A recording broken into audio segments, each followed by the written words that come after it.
Last minute shakeup at 5:30 a.m., laundry situation not good.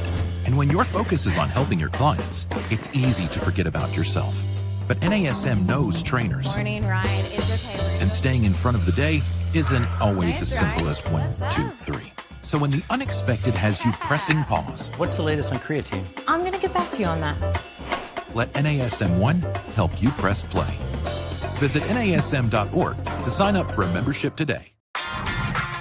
You're listening to the NASM-CPT Podcast with Rick Richey, winner of the Share Care Emmy Award for Social Storytelling and the official podcast of the National Academy of Sports Medicine.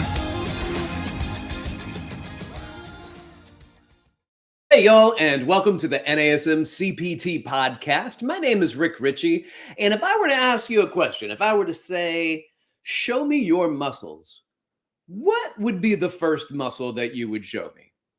Because it's usually not even your best, your biggest, your strongest muscle. It's generally just a bicep. We're flexing the bicep. We're going to show off the bicep. Let's see the bicep. And I know because I do that when my kids, when they were young, I'd be like, show me your muscles. And they would all flex the bicep, right? I want to see the bicep. And then people at fight camps, and they go and they do their weigh-in. And at the end of their weigh-in, they put both arms in the air and they flex their bicep. Those biceps, the bigger they are, does not mean the harder the other person falls. And it doesn't matter. Everybody just flexes the biceps because it's a thing.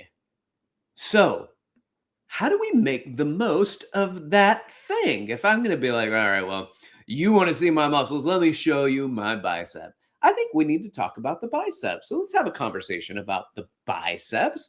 This is important because that's just the muscle that's easy to show people, and it's the one that's expected. Of course, people might say if they see that you have big muscles, they might ask things like, how much do you bench press? Or how much do you squat? But they're looking at your biceps, asking questions about exercises that have nothing to do with it. But we're going to talk about the biceps today.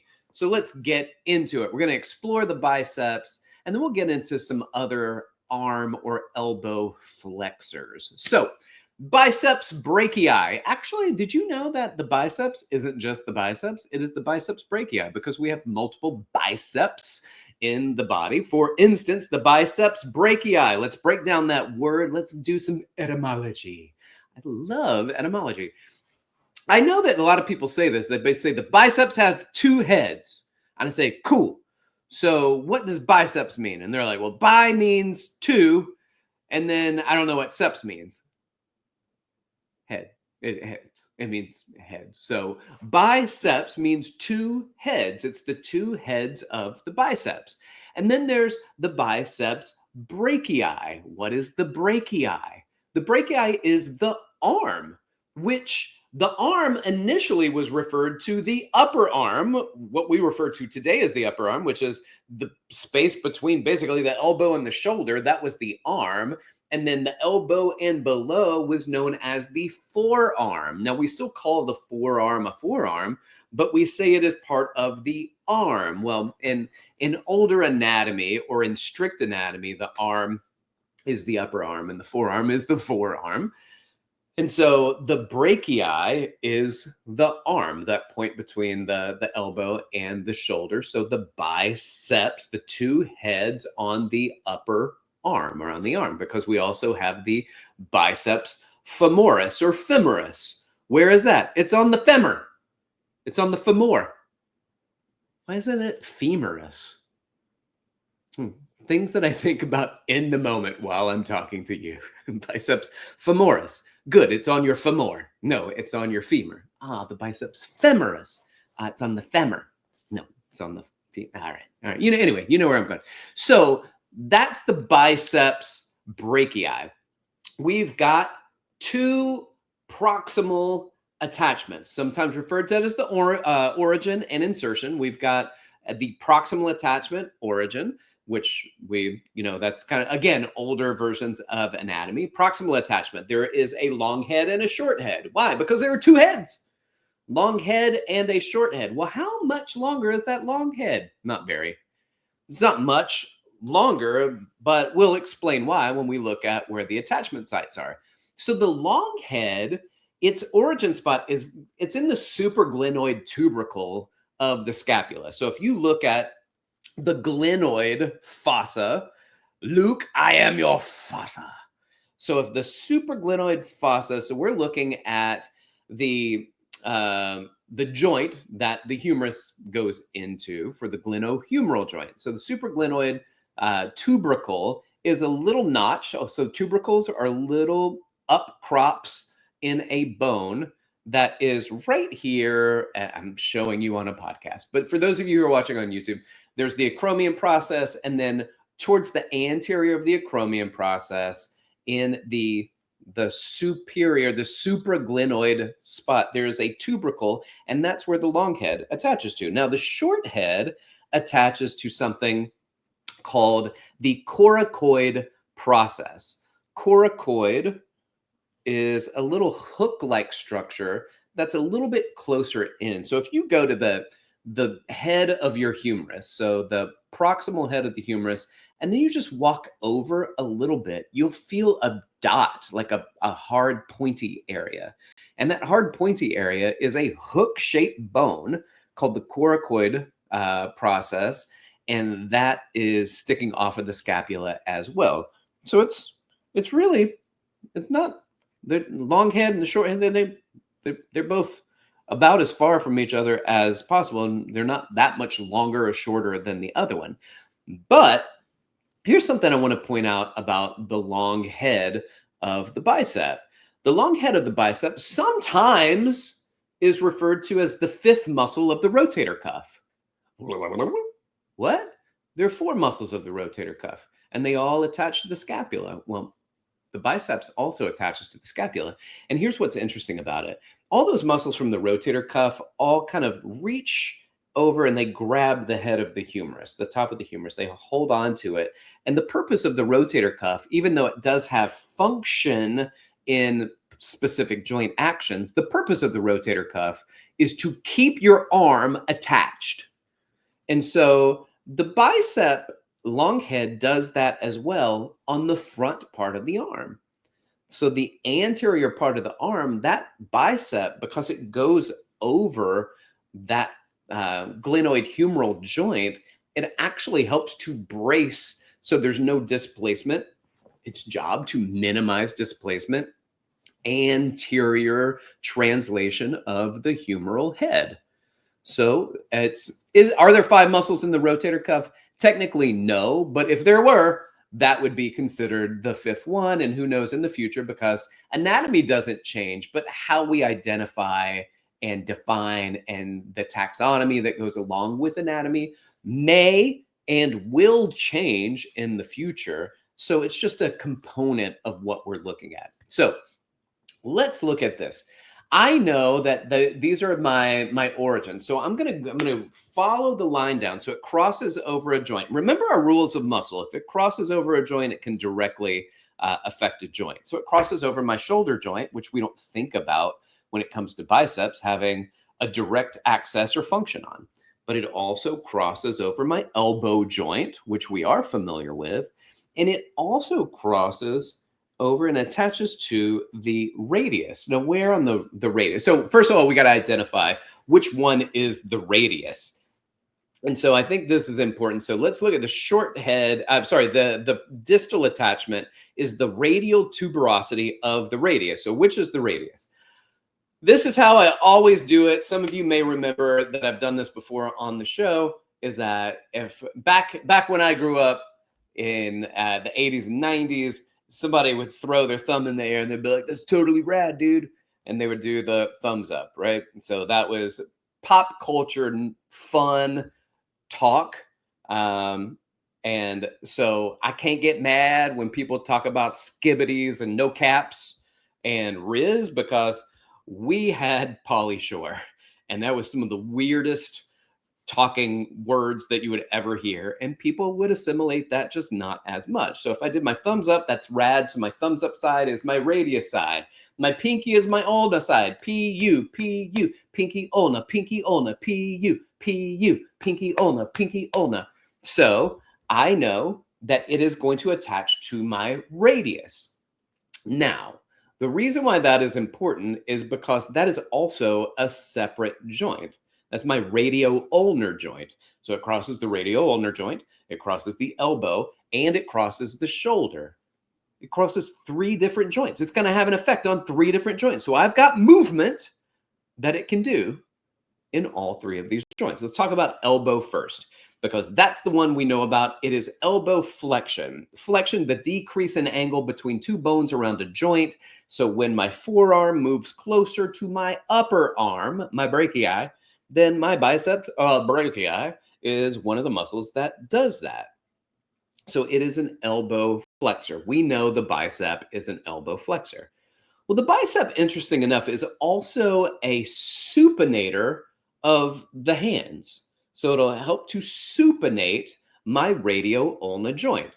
So, and I've kind of used this as an example. If I flex my bicep and I keep it flexed and I pronate, here, let me show for those of you who can see, and then I supinate and then supinate and pronate. You can see that as I supinate, the bicep gets shorter and it gets more of a scoop on top. And as I keep my bicep contracted, flexed, contracted, and I pronate, then the bicep lengthens. That's because it is reciprocally inhibiting my bicep as I lengthen in that position. All right. So if I pronate, I'm inhibiting my bicep, reciprocal inhibition of the biceps. So I know that concentrically, I can do radial ulnar or forearm supination. That's my bicep does that. I know that my bicep does elbow flexion, but because my bicep also crosses over the anterior part of the shoulder, it will move my arm anteriorly in front of me. It can also assist with with shoulder flexion. So my bicep does shoulder flexion, elbow flexion, and forearm supination. And one of the ways that I can say, well, you can feel it. You can feel it is by if you supinate and then you elbow flex and then flex your shoulder while keeping your bicep flexed really tight, contracted really tight, it starts to ball up and cramp a little bit. So what do you do? As you raise your elbow and so your arm's overhead and you're flexing your bicep, it starts to contract. What do you do immediately? Stretch it. How do you stretch it?